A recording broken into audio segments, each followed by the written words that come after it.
나는 지금 100살이 넘었습니다. 그 말을 들으면 사람들은 대개 이렇게 묻습니다. 교수님, 비결이 뭡니까? 하고요. 그런데 저는 그 질문을 받을 때마다 잠깐 멈춥니다. 왜냐하면 제가 지금까지 살아오면서 가장 크게 느낀 것은 오래 사는 것의 비결이 아니라 오래 살면서 왜 어떤 사람은 점점 가벼워지고 어떤 사람은 점점 무거워지는가 하는 것이었기 때문입니다. 그 차이가 어디서 나오는지 저는 수십 년간 지켜봤습니다. 제 주변 사람들을, 제 친구들을, 제 제자들을, 그리고 저 자신을. 그리고 마침내 하나를 알게 되었습니다. 정리하지 않으면 삶이 무거워진다는 것을. 여러분, 잠깐 지금 있는 자리를 둘러보시겠습니까? 방 안을 한번 보십시오. 언제 쓸지 모르는 물건들이 쌓여 있지 않습니까? 서랍 속을 열면 뭐가 들었는지 본인도 모르는 것들이 가득하지 않습니까? 그리고 마음속을 한번 보십시오. 아직도 풀지 못한 서운함, 말하지 못한 후회, 오래된 원망 같은 것들이 그 안에 조용히 쌓여 있지는 않습니까? 저는 그것이 단순히 지저분한 문제가 아니라는 것을 오래 살면서 배웠습니다. 정리되지 않은 것들은 우리 몸보다 마음을 먼저 늙게 만듭니다. 그리고 그 무게는 눈에 보이지 않기 때문에 정작 본인은 왜 이렇게 피곤한지, 왜 이렇게 숨이 차는지 이유를 모릅니다. 저는 오늘 그 이야기를 드리고 싶습니다. 인생 후반에 우리가 반드시 정리해야 할 세 가지에 대해서. 그것은 물건이고, 관계이고, 마음입니다. 이 세 가지를 정리한 사람과 정리하지 못한 사람 사이에는 나이가 들수록 보이지 않는 아주 커다란 강이 하나 생깁니다. 그 강을 건넌 사람은 나이가 들수록 자유로워지고, 건너지 못한 사람은 나이가 들수록 무거워집니다. 저는 그 두 종류의 사람을 제 눈으로 직접 보았습니다. 수십 년에 걸쳐서. 제 이야기를 먼저 드리겠습니다. 제가 60을 넘겼을 때의 일입니다. 저는 평생 책을 쓰고 강의를 하며 살았습니다. 책도 많았고, 자료도 많았고, 오래된 편지도 많았습니다. 그것들이 제 작은 서재를 가득 채우고 있었습니다. 저는 그것들을 버리지 못했습니다. 이건 언젠가 쓸 것이다. 저건 소중한 것이다. 이 편지는 그때 그 사람이 써준 것이다. 그러면서 하나도 버리지 못했습니다. 그런데 어느 날 아침에 일어나서 서재 문을 열었을 때 저는 갑자기 이상한 기분이 들었습니다. 들어가기가 싫었습니다. 그 많은 물건들이 저를 반기는 것이 아니라 저를 짓누르는 것 같았습니다. 그 공간이 제 과거의 무게를 고스란히 담고 있는 창고처럼 느껴졌습니다. 저는 그날 처음으로 생각했습니다. 내가 이것들을 가지고 있는 것인가? 이것들이 나를 가지고 있는 것인가? 그리고 그 질문이 저를 한참 동안 붙잡아 두었습니다. 물건이란 참으로 이상한 것입니다. 처음에는 우리가 물건을 소유합니다. 그런데 시간이 지나면 어느새 물건이 우리를 소유하기 시작합니다. 더 정확하게 말하면 우리가 물건에 묶이기 시작합니다. 버리지 못하고 옮기지 못하고 결국 그 주변을 맴돌며 시간과 에너지를 쏟게 됩니다. 저는 평생 많은 분들을 만났습니다. 그 중에는 집 안가득 물건을 쌓아두고 사시는 분들이 있었습니다. 그분들의 공통점이 있었습니다. 처음에는 그것들을 자랑스럽게 여겼습니다. 이건 어디서 산 것이다. 저건 누가 준 것이다. 이건 젊었을 때 내가 힘들게 장만한 것이다 하면서요. 그런데 나이가 들수록 그 물건들이 하나씩 짐이 되기 시작했습니다. 관리해야 하고 닦아야 하고 결국 자식들이 버려야 하는 것들이 되었습니다. 그리고 어떤 분들은 제게 이렇게 말씀하셨습니다. 교수님, 이 물건들을 어떻게 해야 할지 모르겠습니다. 버리자니 아깝고 두자니 짐이 됩니다. 그러면 저는 이렇게 여쭤봤습니다. 그것이 지금 당신의 삶에 기쁨을 줍니까? 그 질문에 바로 대답하시는 분이 거의 없었습니다. 기쁨을 주지 않는 물건은 추억도 아닙니다. 그것은 과거가 현재에 남긴 짐입니다. 여러분께 한 가지 여쭤보고 싶습니다. 지금 여러분의 집안에 지난 1년 동안 한 번도 손을 대지 않은 물건이 몇 가지나 있습니까? 그것이 지금 여러분에게 기쁨을 줍니까? 아니면 그냥 거기 있습니까? 저는 조금 다른 방식으로 생각하기 시작했습니다. 물건을 버리는 것이 과거를 지우는 것이 아니라 현재를 가볍게 하는 것이라고요. 그리고 가벼워진 사람만이 앞으로 나아갈 수 있다고요. 제가 서재를 정리하기 시작했을 때 저는 하루에 조금씩 했습니다. 한꺼번에 다 하려고 하면 몸도 지치고 마음도 지칩니다. 하루에 책 10권, 하루에 서류 한 묶음, 하루에 오래된 물건 하나. 그렇게 조금씩 해나갔습니다. 그런데 신기한 일이 일어났습니다. 서재가 비워지면서 제 머릿속도 같이 비워지는 것 같았습니다. 아침에 그 방으로 들어가는 발걸음이 달라졌습니다. 무겁지 않았습니다. 그 공간이 과거를 담은 창고가 아니라 현재를 위한 공간이 되었습니다. 물건을 정리한다는 것은 단순히 청소가 아닙니다. 그것은 내가 지금 이 순간에 집중하겠다는 선언입니다. 나는 과거가 아니라 지금 여기에 살겠다는 결심입니다. 그리고 저는 그것이 노년의 삶에서 가장 첫 번째로 해야 할 일이라고 생각합니다. 왜냐하면 공간이 가벼워지지 않으면 마음도 가벼워지지 않기 때문입니다. 물건 이야기를 조금 더 드리겠습니다. 왜냐하면 이것이 단순한 정리 문제가 아니라는 것을 더 말씀드리고 싶기 때문입니다. 저는 오래 살면서 이런 분들을 보았습니다. 자식들에게 물건을 남기려고 평생 모으신 분들. 그분들의 마음은 참으로 아름다웠습니다. 내가 죽고 나서도 이것이 자식들에게 도움이 되기를 바라는 마음. 그 마음은 사랑입니다. 그런데 현실은 종종 그 마음을 배신합니다. 자식들이 부모님이 남긴 물건들을 감당하지 못하는 경우가 있습니다. 처리해야 하는 물건들이 너무 많아서 장례를 치르면서 동시에 집을 비워야 하는 상황이 생깁니다.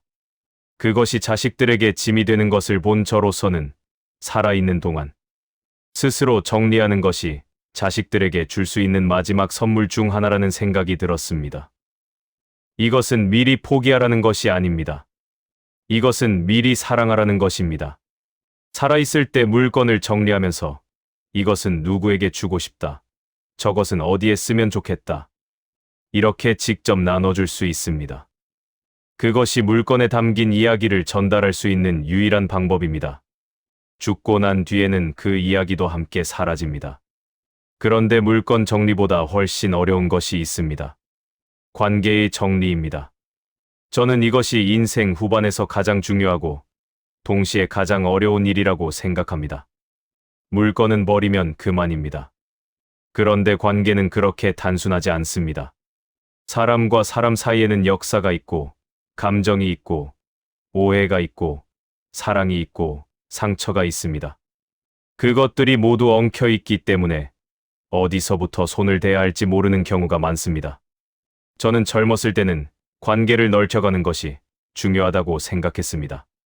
더 많은 사람을 알고, 더 많은 관계를 맺고, 더 넓은 세상을 살아가는 것이 좋은 삶이라고 생각했습니다. 그런데 나이가 들면서 생각이 바뀌었습니다. 넓은 관계보다 깊은 관계가 훨씬 소중하다는 것을 알게 되었습니다. 그리고 더 나아가서 깊은 관계를 유지하기 위해서는 어떤 관계들은 조용히 내려놓아야 한다는 것도 알게 되었습니다. 이 이야기를 하면 어떤 분들은 불편해하십니다. 관계를 정리한다는 것이 사람을 버린다는 것처럼 들리기 때문입니다. 그런데 저는 그렇게 생각하지 않습니다. 관계를 정리한다는 것은 그 사람을 버리는 것이 아닙니다. 그 관계의 의미를 재정의하는 것입니다. 어떤 관계는 때가 있습니다. 같은 직장에 있을 때 가까운 관계, 아이들이 같은 학교에 다닐 때의 관계, 어떤 모임에서 함께했던 관계. 그 시간이 지나면 그 관계도 자연스럽게 변합니다. 그것은 배신이 아닙니다. 그것은 계절이 바뀌는 것과 같습니다. 봄꽃이 지는 것이 슬프지만 그것이 지지 않으면 여름이 오지 않습니다. 그런데 많은 분들이 지나간 관계를 억지로 붙잡으려 합니다. 연락이 끊어진 사람에게 계속 연락하고 상대가 원하지 않는 관심을 보내고 이미 달라진 관계를 예전처럼 유지하려 합니다. 그것이 서로를 불편하게 만드는 경우를 저는 많이 보았습니다. 여러분께 여쭤보고 싶습니다. 지금 여러분 주변의 사람들 중에서 만나고 나면 기운이 나는 사람이 있습니까? 그리고 만나고 나면 이상하게 기운이 빠지는 사람이 있습니까? 저는 이것이 상대방의 문제가 아닌 경우도 많다는 것을 압니다. 우리 자신이 그 관계에서 무언가를 기대하고 그것이 충족되지 않을 때 지치는 것일 수도 있습니다. 그러니 관계를 정리하기 전에 먼저 내가 그 관계에서 무엇을 원하고 있는지를 살펴볼 필요가 있습니다. 그런데 살펴보고 나서도 어떤 관계는 내게 에너지를 주고 어떤 관계는 에너지를 빼앗는다는 것을 느끼게 됩니다. 그것을 느꼈다면 조금씩 조정해 나가는 것이 좋습니다. 갑자기 끊는 것이 아니라 조금씩 거리를 조정하는 것입니다. 저는 나이가 들면서 관계의 수가 줄었습니다. 그런데 그 남은 관계들이 훨씬 깊어졌습니다. 자주 보지 않아도 오래간만에 만나도 따뜻한 관계. 억지로 유지하지 않아도 자연스럽게 이어지는 관계. 그런 관계가 두세 개만 있어도 사람은 외롭지 않습니다. 그런데 관계 정리에서 가장 어려운 것은 따로 있습니다. 그것은 가족 관계입니다. 가족은 선택할 수 없는 관계입니다. 그러면서 동시에 가장 깊은 상처를 주고받는 관계이기도 합니다. 저는 수십 년간 많은 분들의 이야기를 들었습니다. 그 중에서 가장 많이 나온 이야기가 가족 관계에 대한 것이었습니다. 자식에 대한 서운함, 배우자에 대한 오래된 원망, 형제자매 사이에 해결되지 않은 갈등. 그것들이 해결되지 않은 채로 나이가 들면 점점 더 무거워집니다. 처음에는 그냥 서운한 감정이었는데 해가 지나면서 굳어진 것이 쌓이면서 결국 관계 자체를 막아버립니다. 저는 이런 장면을 여러 번 보았습니다. 병원 침대에 누워 계신 어머니 옆에 아들이 앉아 있습니다. 그런데 두 사람 사이에 말이 없습니다. 서로를 바라보지만 하고 싶은 말을 하지 못합니다. 어머니는 미안하다는 말을 하고 싶은데 어떻게 꺼내야 할지 모릅니다. 아들은 괜찮다는 말을 하고 싶은데 입이 열리지 않습니다. 그렇게 시간이 지나고 어머니가 먼저 눈을 감습니다. 그리고 아들은 그 말을 평생 마음속에 담고 살아갑니다. 저는 그 장면을 생각할 때마다 마음이 무거워집니다.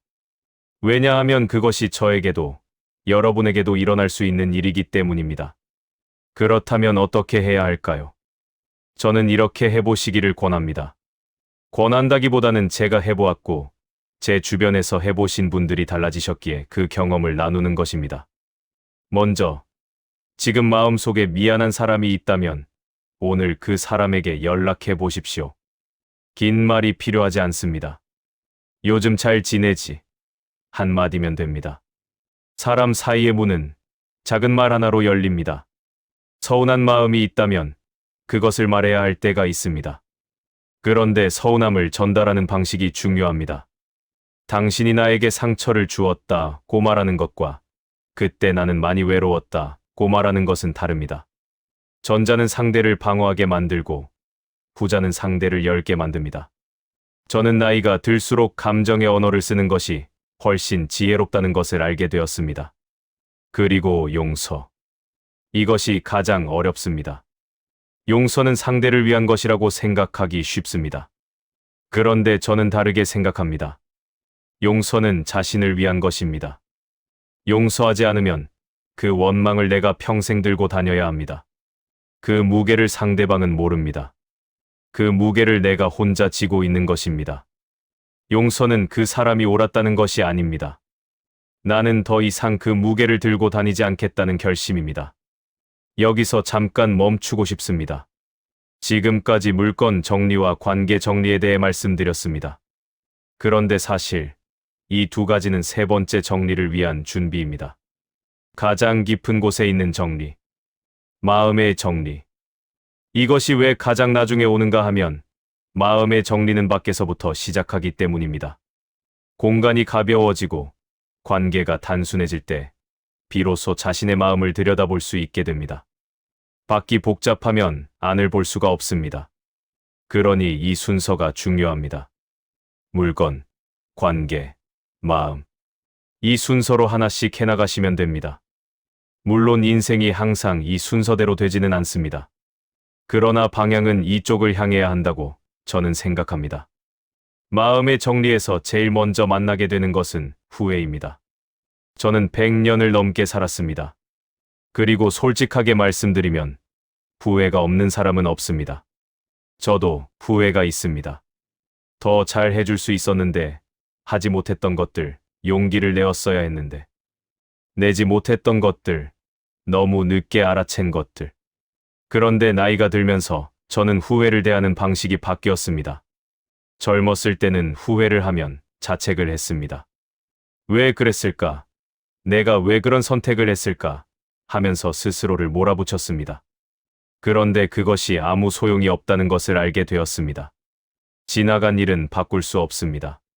그것을 붙잡고 있으면 지금이 사라집니다. 그래서 저는 이렇게 생각하기 시작했습니다.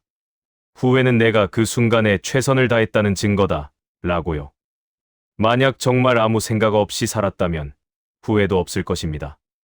후회가 있다는 것은 내가 더 잘하고 싶었다는 마음이 있었다는 뜻입니다. 그것은 나쁜 것이 아닙니다. 여러분, 지금 마음속에 가장 오래된 후회가 무엇인지 아십니까?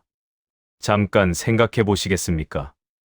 그것이 무엇이든, 그것은 아마 여러분이 무언가를 소중하게 생각했기 때문에 생긴 후회일 것입니다. 사람을 사랑했기 때문에 더 잘하지 못한 것이 후회되는 것이고, 일을 소중하게 여겼기 때문에 부족했던 것이 아쉬운 것이고, 가족을 사랑했기 때문에 충분히 표현하지 못한 것이 마음에 남는 것입니다. 그러니 그 후회는 여러분이 나쁜 사람이었다는 증거가 아닙니다.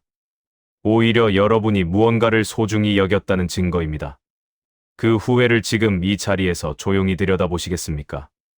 그리고 그것에게 이렇게 말해 주십시오. 그래, 그때 나는 최선을 다했다.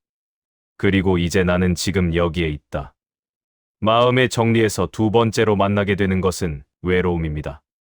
저는 이것이 노년의 가장 깊은 감정이라고 생각합니다. 많은 분들이 외로움을 부끄러운 것으로 여깁니다. 자식들이 있고, 친구들이 있고, 이웃이 있는데 외롭다고 하면 감사할 줄 모르는 것처럼 느껴지기 때문입니다. 그래서 외롭다는 말을 하지 못하고 혼자 삭히십니다. 그런데 외로움은 부끄러운 것이 아닙니다. 외로움은 우리가 연결을 원한다는 신호입니다. 그것은 아주 자연스러운 인간의 감정입니다. 저는 오래 살면서 외로움의 두 가지 종류를 보았습니다. 하나는 사람이 없어서 오는 외로움이고, 하나는 사람이 있어도 오는 외로움입니다. 두 번째가 더 깊습니다. 가족과 함께 있는데도 아무도 나를 진짜로 이해하지 못한다는 느낌. 모임에 나가도 거기서 나누는 이야기들이 나와 상관없게 느껴지는 느낌. 그 외로움이 더 무겁습니다. 이런 장면을 한번 상상해 보십시오. 저녁 시간, 창문 너머로 어둠이 내려옵니다. 오늘 하루 종일 아무와도 이야기를 나누지 못했습니다. 텔레비전 소리가 방 안을 채우고 있지만 그것이 오히려 더 외롭습니다. 핸드폰을 들었다 놓았다 합니다. 연락하고 싶은 사람이 있지만 뭐라고 해야 할지 모릅니다. 피해가 될까봐, 바쁠까봐, 별것도 아닌 것으로 귀찮게 하는 것 같아서 망설입니다. 그리고 결국 아무 연락도 하지 않고 혼자 잠자리에 듭니다. 이 장면이 낯설지 않으신가요? 저는 이것이 많은 분들의 하루라는 것을 압니다. 그리고 이것이 반복될 때 마음 안에 외로움이 아니라 고립감이 쌓이기 시작합니다. 그것이 쌓이면 우울로 이어지고 우울은 몸의 기운도 함께 빼앗아갑니다. 그러면 어떻게 해야 할까요? 저는 이 문제에 대해 오랫동안 생각해왔습니다. 그리고 제가 배운 것은 외로움을 없애려고 하면 안 된다는 것입니다. 외로움은 없앨 수 있는 것이 아닙니다. 그것은 우리와 함께 살아가는 감정입니다. 그 대신 저는 이것을 해보시기를 권합니다. 매일 아침, 오늘 누군가에게 먼저 말을 걸겠다고 결심해 보십시오. 누구든 좋습니다. 엘리베이터에서 만나는 이웃, 슈퍼마켓 계산원, 오래간만에 생각나는 친구. 먼저 말을 거는 것, 그것이 외로움을 다루는 가장 첫 번째 방법입니다. 기다리면 아무도 오지 않습니다. 그리고 두 번째로, 혼자 하는 시간을 의미 있게 만들어 보십시오. 외로움과 고독은 다릅니다. 외로움은 누군가와 연결되고 싶은데 연결되지 못하는 감정이고, 고독은 혼자 있으면서도 충만한 상태입니다. 그 차이를 만드는 것은 혼자 있는 그 시간에 자신과 대화를 나누는 것입니다. 일기를 쓰거나, 천천히 산책을 하거나, 좋아하는 책을 읽거나, 그 시간을 자기 자신과의 만남으로 만들어 보십시오.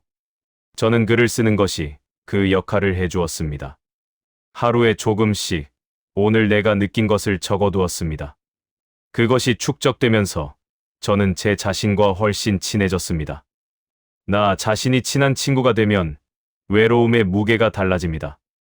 마음의 정리에서 세 번째로 만나게 되는 것은 두려움입니다. 이것은 노년의 가장 솔직한 감정입니다.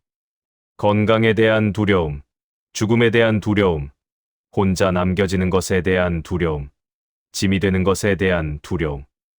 저는 이것을 없애라고 말씀드리지 않겠습니다. 그것은 불가능합니다. 저도 그런 두려움이 있었습니다. 지금도 완전히 없지는 않습니다. 그런데 저는 오래 살면서 두려움을 대하는 방식이 바뀌었습니다. 두려움은 우리가 삶을 소중하게 여긴다는 증거입니다.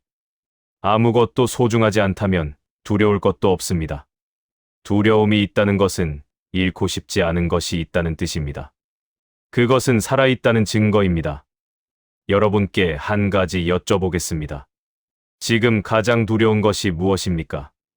그리고 그것이 두렵다면 그것이 두려운 이유는 무엇입니까? 그 이유를 따라가면 여러분이 진짜로 소중하게 여기는 것이 무엇인지가 나옵니다. 저는 죽음이 두려웠던 적이 있습니다. 그런데 그 두려움의 이유를 따라가 보니 아직 하고 싶은 말이 남아있기 때문이었습니다. 아직 완성하지 못한 것이 있기 때문이었습니다. 그래서 그 두려움은 저를 오히려 움직이게 만들었습니다. 하고 싶은 말을 지금 해야겠다는 것, 미루지 말아야겠다는 것을 알게 해주었습니다. 두려움을 피하지 마십시오.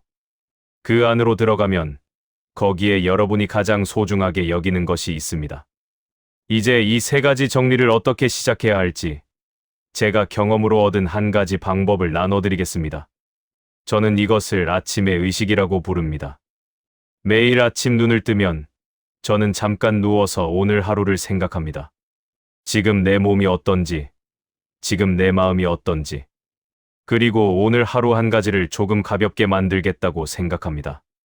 물건 하나를 정리하거나 누군가에게 연락을 하거나 오래 묵혀두었던 생각 하나를 꺼내어 보거나 거창하지 않아도 됩니다.